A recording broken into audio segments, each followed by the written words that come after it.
Hey, David. It's Dean from Tampa. So I think a lot of times we as fans hear about payroll. You talk a lot on this show about the different sources of revenue. So whether it be gate revenue from the tickets or whether it be from merchandise or broadcasting deals. We also hear a lot about the valuations of these teams, either when they sell or the speculative valuations. But my question is, David, is what at the end of the day are these teams, at least in your experience, actually profiting? After all expenses, after all the sources of revenue are factored in, at the end of the day, what amount of money are these teams actually taking home and these owners actually putting in their pocket? I'm sure it ranges a lot, but if you could give us some more insight on that, I think that's something that a lot of fans would find valuable. Thank you. Love you guys. Keep it up. Coca, shout out to you as always. See you guys. Do you like that, Coco, when you get the shout outs? I like that. All right, Dean from Tampa, are you Jeff Passan, his doppelganger? I would hope you're not. I would assume you're not. I've had this argument for, I don't know, 2 decades. This is a business question about teams' actual profit. And there is no line in the financials that says actual profit. The line you have operating income, you can have net operating income, you can have available cash. That's a good line. That's always a positive line. You could have cash available after operations. You can have EBITDA, but that's earnings before all sorts of things. So that's really a meaningless thing to have. But people talk about EBITDA like it makes them sound smart, but I don't care about EBITDA. Public company can talk about earnings per share. That's a good one because that means so much to you, doesn't it? Hey, there are earnings per share of 14 cents. All right, what did the stock do today? Oh, it went down. Wait, do I get 14 cents for every share? Am I getting a dividend? Oh, no dividends. All right, what do I care again? Oh, that's right. I care about the damn stock price. That's it. In sports, the biggest argument made by people who don't know what they're talking about is that a sports team value goes up each year. Therefore, the team should be willing to lose money each year. I ask you, if you own something that appreciates, a piece of art, a piece of jewelry, a home, if you've done it right. I've used this example before, Dean, and I'll use it again. When your shower breaks and you need to repair your shower and you call the plumber, do you say to the plumber, sorry, I'll pay you once I sell the house? No. The plumber says, give me the money now. And then you say, well, wait a minute, I don't have the cash, but what I do have is this great home that used to be worth $100,000 that's now worth $120,000. I got an extra 20 grand right there. And this new shower was $500. I'm good for it. And the plumber would say, sorry, dude, I'm sending you to collections and I'm going to break your shower again. All right, where do I come up with the $500? Hello, Mr. Banker. Can I take $500 out of my account? Well, your account doesn't have $500 in it. Yeah, but look, I have a house that's worth 120 grand. I'm sorry, that's very nice and everything, but you don't have $500 in your account. Okay, can I borrow the $500? Well, now we're talking. You can borrow the $500. What's your income? Oh, well, I've got a job that gives me 50 grand a year.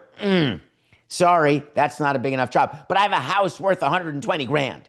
Thank you. That's really super nice of you. But we need actual annual income to pay us back, knowing that every year you're going to make money. I want to see your employment deal. I want to see where you work. I want to see, are you at will? Are you not? What you've made the last 5 years. Give me your tax returns. If you wouldn't mind spreading your legs, all these things. I just want to pay the plumber. And I've got a house worth 120 grand. No one cares. What does it mean? It means that just because your team has gone up in value, if you've got expenses to run the team, the only way to pay for those are from the operation of the team. Oh, but David, these are rich billionaires. Why can't they take money from other businesses? Why can't they take money away from the other assets they have and use it to fund this asset? You're right. That is true. When you want to fix your shower, you can go to something else that you own and say, hey, I'll sell my high school varsity letter jacket. That should raise the money to fix the shower. I've had it for a long time, and I used to be so hugely popular and handsome, and I was the king of the prom, and now I can't fix my shower. But don't you worry, someone will want that on eBay. I'll pay you then, plumber. Think about that. You can't make someone do that. You can't ask your team owner to take money from a different business because he runs Walmart or owns Chick-fil-A and use that to pay for players that the operation cannot sustain just because teams, in theory, appreciate over time. That is not your right to demand. It's not your right to ask or expect. Period. The valuations of teams that are done by U.S. News, that are done by all of these, by Sportico. Everyone's got a list of the valuations. All of it is absolute poppycock. And the reason it is that in sports, teams are only worth what someone's willing to pay for them. Teams are worth what someone's willing to pay for them. The Marlins were never worth 1.2. The Tampa Bay Rays are not worth 1.7.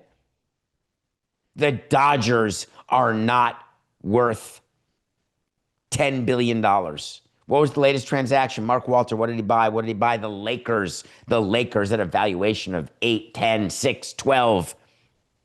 I'll tell you, it is a major concern when people start paying these valuations based on the fact that you are hoping that the rise continues in team valuations.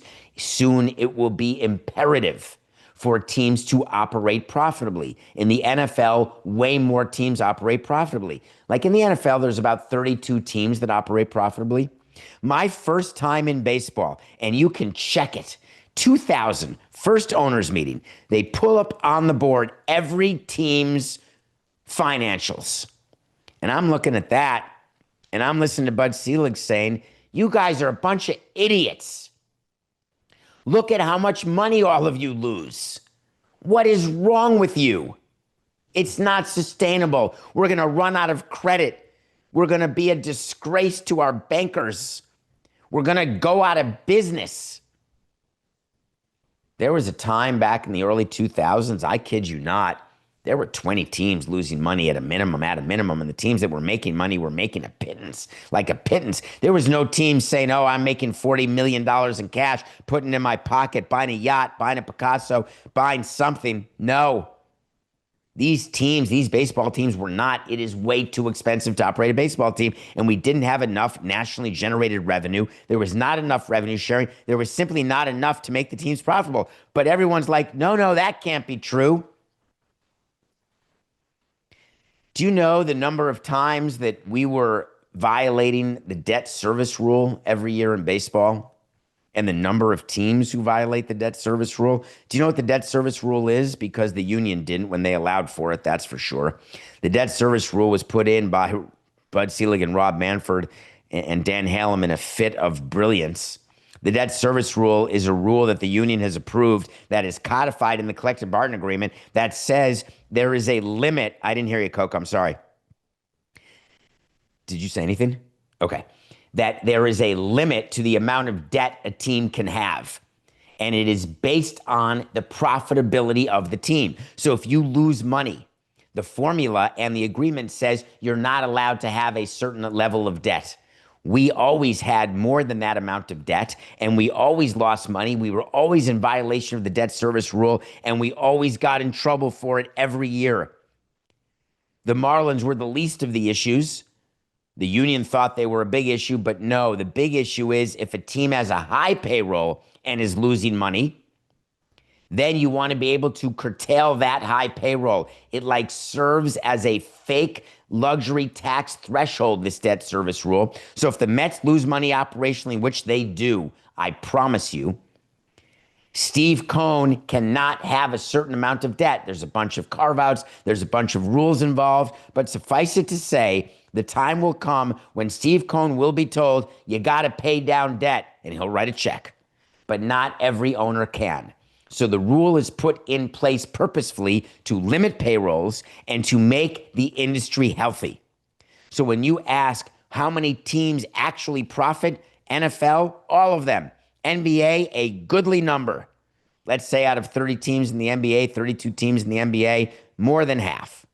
And that's not anecdotal.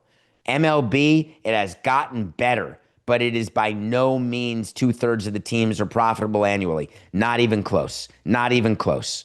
The majority of teams are break even to a loss, and it is a bad way to run a business, I promise you.